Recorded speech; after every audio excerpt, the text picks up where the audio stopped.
Very much for the invitation to speak here. It's a wonderful privilege to be at this event. What I want to talk about this afternoon is a set of issues that have been raised already about the growth of the cultural and creative economy and its impacts. And I guess, as was mentioned at the beginning, one of the things that's quite surprising in recent years has been the extent of growth of the creative economy, particularly through this period of the global economic recession. The creative economy has continued to grow. This is a surprise, and it's also a challenge to us, because we don't fully understand how the creative economy operates. We know the principles of economics and business organisation, but many of these seem to be quite different in relation to the creative economy. And this lack of knowledge makes it quite difficult for us to think about the appropriate responses, policy responses, to managing this growth. And one of the aspects that is problematic is that there is a huge potential for growth that has been demonstrated in the southern hemisphere, the global south, those countries that are less developed than the global north. Historically, most cultural production and the value-added cultural production has been concentrated in the north. So this possibility of growth and the actuality of growth is leading to a further misdistribution of resources. The global north seems set to be still in a dominant position, even though the global south has potential strength in growth. So it's this issue of the distribution of the benefits of growth of the creative economy that I want to touch upon briefly in my comments. The first point that I want to make is just to reinforce this point about the fact that the creative economy has been growing, but it grows unevenly. And the benefits of that growth then are not shared evenly. In the past, the focus has very much been on the global north, but the huge growth in the consumption power of an increasingly wealthy middle class in the global south has meant that the future of growth and consumption of cultural products is likely to be there. The question is, will the global south benefit from any of this? Or will the benefits from that growth be simply repatriated to the global north? So there are these questions that at first view seem to be simply about trade, but they are also to do with the organisation of the cultural and creative economy, and the issue that I'll spend a little bit more time speaking about, which is about local capacity building, how local areas can benefit from this. Of course, the economic dimensions of the creative economy can't be entirely separated from those other dimensions of the cultural, those issues to do with cultural identity and with cultural expression. And it's this interweaving of the cultural expression value and also the economic value of culture that gives it a rather unique characteristic that isn't solely explained through exchange value of normal economic reasoning and isn't solely explained through cultural value making. This complicates many of our decisions about how we manage cultural resources in the current situation. So let me just say some opening comments about the international scale of the creative economy. And much of our concentration has been, as has been typical with many other sectors of the economy, the concentration has been on trade and regulation. So the development of a whole set of equal trade regulations so that countries play by the same rules in terms of their exchange of trade. Another emphasis, particularly in the field of culture, is the focus on monopolies. In the cultural field, the concentration of power within a very few number of organisations is often a focus for nation-state regulation and international regulation there. But they're the sorts of things that people seek to regulate market relations there.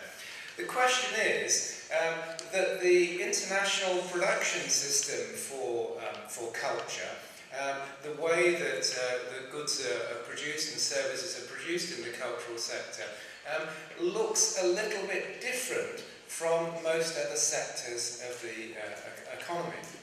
So we don't see the typical format of a global corporate entity like a transnational corporation or a karetsu, the organisational form of large organisations. But there is a more complex and fragmented organisational structure. And therefore, one of the things that I've argued is that we need to look at these particular linkages in a global production chain for culture if we're to understand many of these particular characteristics of cultural production. And in many ways, this has a lot of similarities with commodity production. Basic commodities like food, for example, whereby there are considerable disparities between the power of producers and the power of consumers and the power of intermediaries to regulate these production systems. So this means basically when you're looking at culture and the regulation of cultural production, then you may need to think about using different tools and different strategies.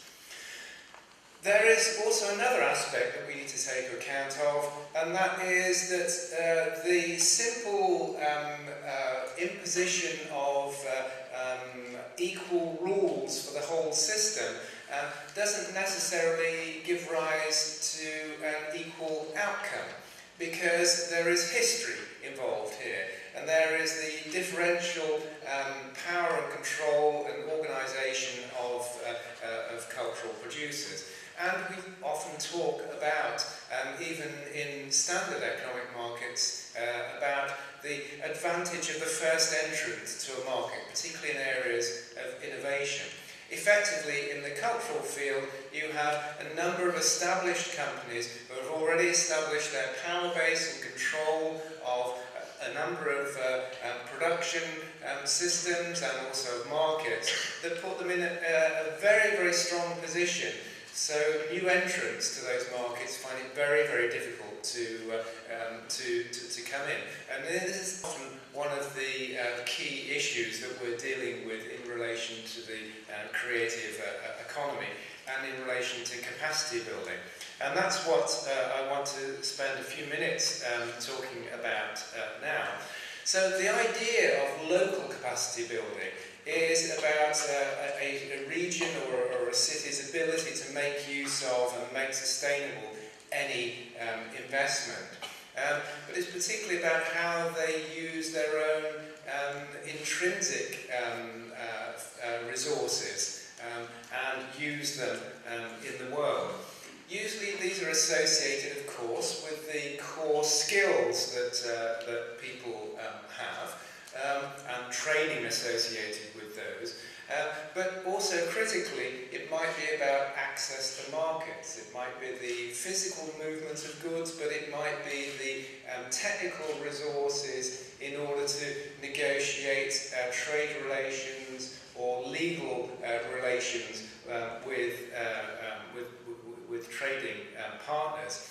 And this is often about building institutions, supportive institutions, to allow the development of these skills. And what I want to just enumerate are a number of points where the lack of this institutional support can be critical.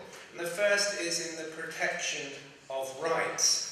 So the protection of property rights, intellectual property rights, is particularly important. We have international agreements on the protection of these rights, but at the local level they won't be protected unless there are local skills and local resources to implement those guidelines, to actually give people the protection of their property, but moreover to allow them to make a living from the sale of that intellectual property. The way that we earn money through the sale of intellectual property is usually through a form of rental, like royalties. Yeah?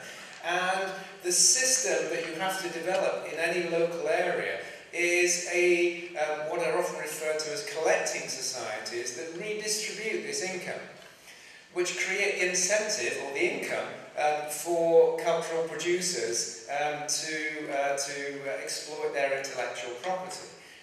So if you have a failure of the system of redistribution of money, then there is no incentive to support a system of intellectual property rights. So the development of the capacity to deal with systems that were often developed in the global north at huge expense with great resource from legal advice, etc., are often lacking in the global south, and it's very difficult to engage with these international systems. So intellectual property is one area, a structure that is vital for development. A fourth area is associated with employment rights. Now, often we've not thought about the creative economy as an area of employment, but it is so now. But the nature of work in the creative economy is often of shorter-term labour, of more temporary work, and the conditions of work, the reward, the wage levels, and the social support systems are often underdeveloped. So, quite simply, if you're an artist, then you may not have a pension programme. Yeah? And therefore, it's difficult to retire as an artist. It's also difficult, if not impossible, to be sick.